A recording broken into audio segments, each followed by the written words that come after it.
کہ मोहसिन नकवी साहब ने जो कुछ कहा है वो डंके की चोट कहा है, सबके सामने कहा है, तो छुप कर तो नहीं कहा। निचली सतह तक इख्तियारात जाने चाहिए।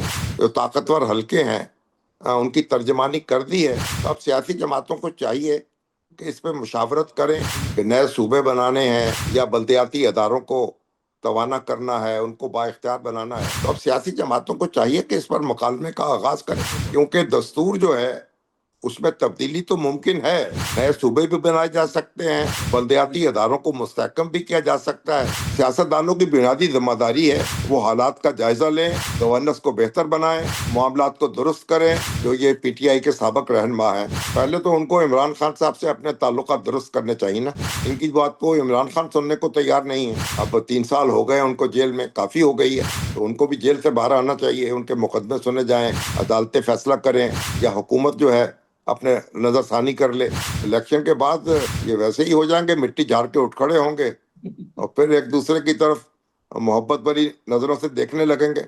अस्सलाम वालेकुम नाज़रीन, मैं हूं आपका मेज़बान अली तारिक और आप देख रहे हैं कैपिटल टीवी। नाज़रीन, इस वक्त पाकिस्तान की सियासत में एक बार कह लें कि हलचल देखने को मिल रही है जब से वज़ीर दाखिला मोहसिन नकवी साहब का ये बयान सामने आया है कि जो सिस्टम इस वक्त कोलैप्स कर गया है, सूबे बनाना जो है ज़रूरी है, यूनिट्स बनाना ज़रूरी है। इस बयान के बाद जो है जो वफाकी कबीना के मिनिस्टर्स हैं, ख्वाजा आसिफ साहब हैं, वो तनकीद कर रहे हैं। उनका बयान सामने आया कि मोहसिन नकवी साहब हमारे सिस्टम में तब्दीली का आगाज़ आप अपनी वजारत से करें। जबकि दूसरी जानिब जो है राना सनाउल्लाह साहब का ये बयान सामने आया, वो कश्मीर जो कैंपेन में थे, उन्होंने कहा कि जरदारी साहब के जो बरखुरदार हैं उनको उन्होंने 30 साल का सफ़र 3.5 साल में तय किए। इस तरह की चीज़ें सामने हो रही हैं। कुछ हमारे जो साफ़ी भाई दोस्त हैं वो ये कह रहे हैं कि 6 महीने का टाइम हुकूमत को दिया गया है, उसके बाद मामला जो है या तो मज़ीद ख़राब हो जाएंगे या फिर सूबे बन जाएंगे। इन सब चीज़ों पर हम गुफ्तगू करेंगे। हमारे साथ पाकिस्तान के मरूफ तज्ज़िया कार उस्तादों के उस्ताद मुजीबुर रहमान शामी साहब मौजूद हैं। शामी साहब, बहुत शुक्रिया सर आपका टाइम देने का। शामी साहब, ये बताइएगा कि इस वक्त मोहसिन नकवी साहब वफाकी वज़ीर दाखिला साहब का ये जो बयान आया कि सिस्टम कोलैप्स कर गया है, सूबे बनाना ज़रूरी है, उसके बाद ये हम देख रहे हैं कि जो वफाकी वज़रा है वो भी उन पर तनकीद कर रहे हैं। कल वज़ीर आज़म शहबाज शरीफ साहब की मियाँ मोहम्मद नवाज शरीफ साहब से मुलाकात भी होती है, उसमें वज़ीर आला पंजाब मरियम साहिबा भी होती हैं, इसहाक डार साहब भी होते हैं। ये चल क्या रहा है? कुछ दोस्त ये कह रहे हैं कि कुछ हुकूमत को इस वक्त जाने का वक्त आ गया है। ये दोबारा अफवाहें आ जाती हैं, ये एक टाइम होता है हुकूमत के पास, उसके बाद ये अफवाहें गर्दिश करती हैं। असल कहानी क्या है सर, ये बताइएगा। बिस्मिल्लाहिर्रहमानिर्रहीम। देखिए, मोहसिन नकवी साहब ने जो कुछ कहा है वो डंके की चोट कहा है, सबके सामने कहा है, कोई छुप कर तो नहीं कहा। उन्होंने कहा है कि ये निज़ाम जो है उसमें गवर्नेंस का प्रॉब्लम है और इसमें जो इख्तियारात हैं उसकी तकसीम होनी चाहिए, निचली सतह तक इख्तियारात जाने चाहिए। लेकिन साथ ही ये भी कहा है कि सियासी जमातों को इस पर मुकालमे का आगाज़ करना चाहिए कि नए सूबे बनाने हैं या बल्दियाती अदारों को तवाना करना है, उनको बाइख्तियार बनाना है। तो अब सियासी जमातों को चाहिए कि इस पर मुकालमे का आगाज़ करें। तो उन्होंने एक लिहाज से मैसेज दे दिया है और मेरा ख्याल है जो ताकतवर हल्के हैं उनकी तर्जमानी कर दी है। तो अब सियासी जमातों को चाहिए कि इस पर मुशावरत करें और देखें कोई कंसेंसस हो सकता है, कोई दस्तूर के दायरे में रहते हुए कोई तब्दीली की जा सकती है, तो उस पर गौर व खौस करें, क्योंकि दस्तूर जो है उसमें तब्दीली तो मुमकिन है। नए सूबे भी बनाए जा सकते हैं, बल्दियाती अदारों को मुस्तहकम भी किया जा सकता है, लेकिन दस्तूर के दायरे में काम करना होगा और उसके मुताबिक इक़दाम करने होंगे। अब ये जरदारी साहब हैं और नवाज शरीफ साहब हैं, शहबाज शरीफ साहब हैं और ख़ुद पीटीआई के दोस्त हैं, वो भी तो असम्बलियों में मौजूद हैं, उनकी भी अपनी एक अच्छी खासी हैसियत है।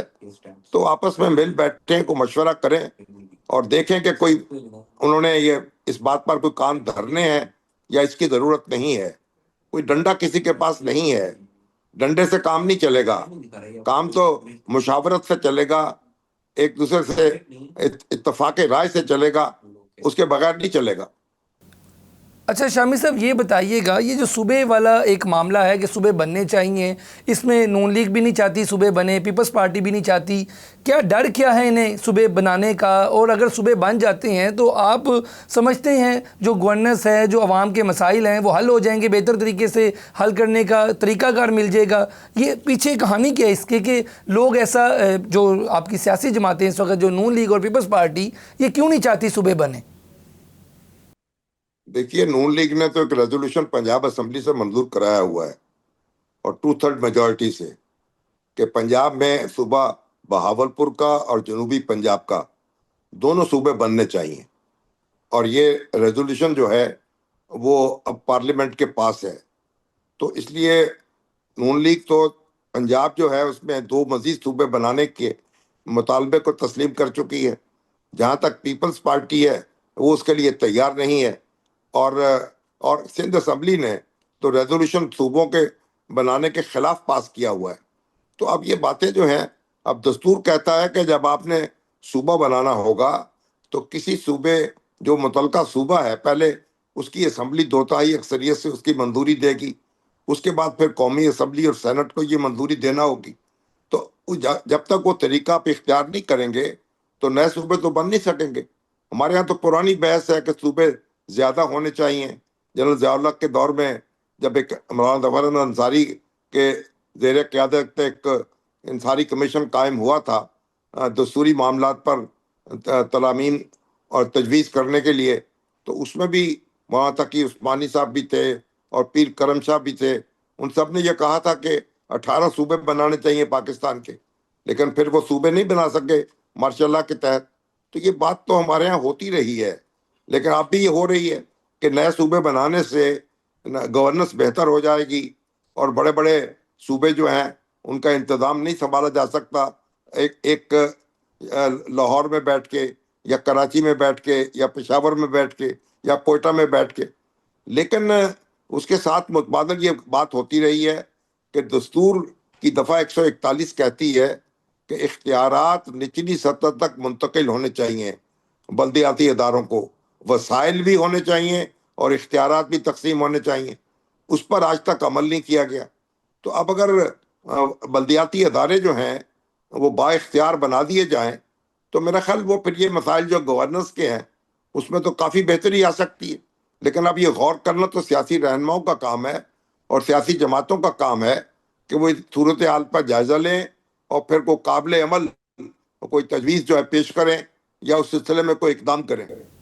شامی صاحب یہ بتائیے گا کہ یہ جو بات چل رہی تھی ٹیکنوکریٹس کی، قومی حکومت کی، اگر یہ نون لیگ پیپلز پارٹی اس وقت جو موجودہ حکومت ہے اگر وہ صوبے نہیں بنانا چاہتی، تو یہ جو خبر تھی کہ 6 مہینے بعد جو ہے پھر معاملات دوسری طرح حل ہوں گے، اس میں آپ کو کیا لگتا ہے کہ واقعی پھر معاملات خراب ہو جائیں گے؟ کچھ فائلیں بھی تیار ہیں، یہ جو باتیں ہیں ان میں کتنی حقیقت ہے، یہ بتائیے گا سر۔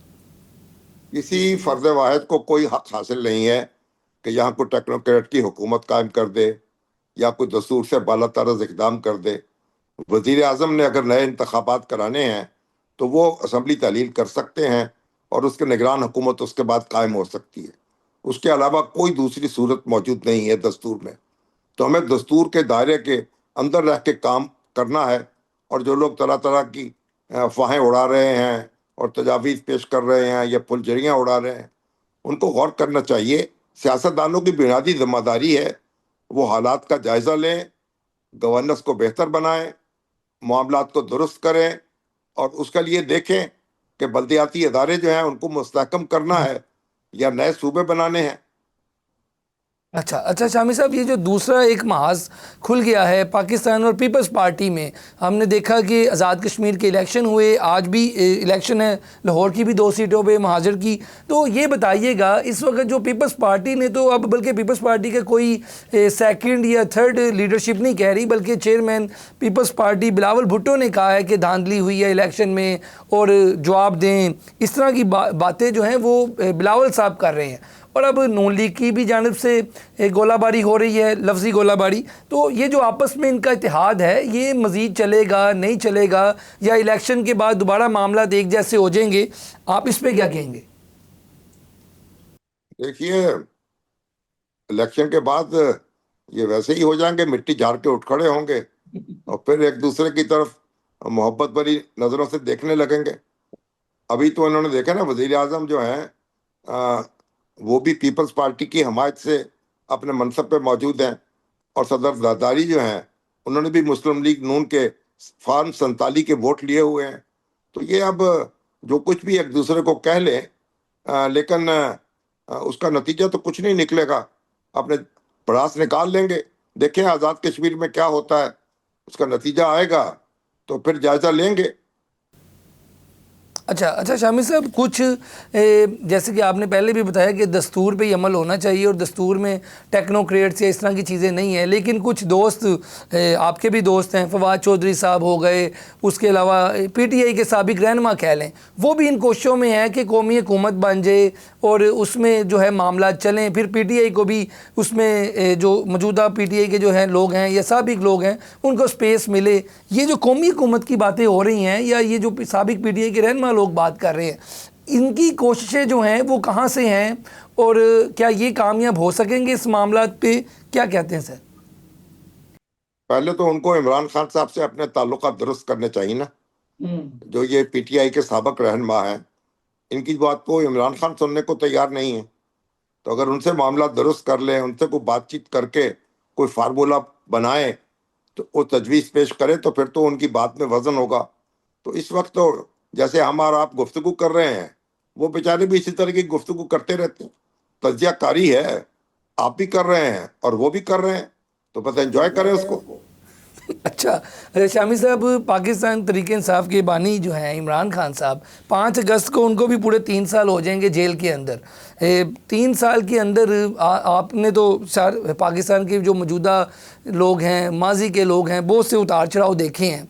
तो ये बताइएगा कि इस वक्त जो बानी पीटीआई अंदर हैं, ये निकलेंगे कैसे? क्या इनके पास या मौजूदा आपको सेटअप में नज़र नहीं आ रहा कि इनका मामला हल होंगे? पीटीआई का जो मौजूदा क़यादत है वो इस वक्त सही लाइन पे है या वो कोई तहरीक की भी बात करती है, फिर तहरीक खुद ही ख़त्म कर देती है, खुद भी कंफ्यूज हैं वो लोग? तो आपको इस पे क्या आप कहेंगे? देखिए, दोनों के दरमियान बातचीत होनी चाहिए। अब 3 साल हो गए उनको जेल में, काफ़ी हो गई है, तो उनको भी जेल से बाहर आना चाहिए। उनके मुकदमे सुने जाएं, अदालतें फैसला करें, या हुकूमत जो है अपने नज़रसानी कर ले। तो जो भी है बैठकर बात करें। और एक पीटीआई इस वक्त एक बड़ी जमात है, उसको आप कितनी देर तक कॉर्नर करेंगे? तो ज़्यादा देर तक तो नहीं इस तरह कर सकते। तो बेहतर होगा कि आपस में बैठ के बातचीत की जाए और पीटीआई जो है अपनी गलतियों का वो भी एतराफ़ करे और उसके मुखालिफ जो हैं वो भी अपने रवैयों पर नज़रसानी करें, और सब मिलजुल कर पाकिस्तान को आगे बढ़ाएं और मिलजुल कर इंतखाबात में हिस्सा लें। जो जीत जाए उसको हुकूमत करने दें, जो हार जाए वो हिज़्ब इख्तिलाफ की बेंचों पर बैठे। तो इसके अलावा तो कोई दूसरा रास्ता नहीं है। लास्ट पे शामी साहब ये बताइएगा एक बार दोबारा कि मौजूदा हुकूमत के वाले से जो बातें चल रही थी, अभी जो चल रही हैं बहुत ज़्यादा सोशल मीडिया आप ले लें या तज्ज़िया कार, बल्कि अब तो जो इत्तेहादी लोग हैं वो भी आपस में गुफ्तगू के जी हुकूमत चली जाएगी, टाइम हो गया है, ऊपर वज़ीर आज़म की सीट बदल जाएगी। तो ये बातें मतलब कि आपको आपके तज्ज़िये के मुताबिक अफवाहें हैं या कुछ गड़बड़ हो चुकी है? नहीं, ये हुकूमत नहीं कहीं जा रही। हुकूमत जाएगी तो बॉसों को साथ लेके जाएगी। वो जो अजीज मियाँ कवाली गाया करते थे ना, कि उनके पाँव में मेहंदी लगी है, कहीं आने जाने के काबिल नहीं है। तो इंशाल्लाह ये हुकूमत वैसी बैठी रहेगी, ये बेचारी कहीं आने जाने के काबिल नहीं है। ठीक हो गया जी, बहुत शुक्रिया मुजीबुर रहमान शामी साहब की। आप गुफ्तगू सुन रहे थे। नाज़रीन, मौजूदा जो सियासी सूरत हाल है, नून लीग, पीपल्स पार्टी, उसके ऊपर क्या इस वक्त तज्ज़िया उनका आपने भी सुना, और जो बातें चल रही थी कि हुकूमत कहीं जा रही है, उस हवाले से भी मुजीबुर रहमान शामी साहब का जो तज्ज़िया है, जो गुफ्तगू है, वो बड़ी ही अहम है और सारे मामलात को समझाने के लिए वो उन्होंने एक मिसाल भी दी। तो आज की इस वीडियो के साथ मुझे इजाज़त दें। अल्लाह हाफ़िज़।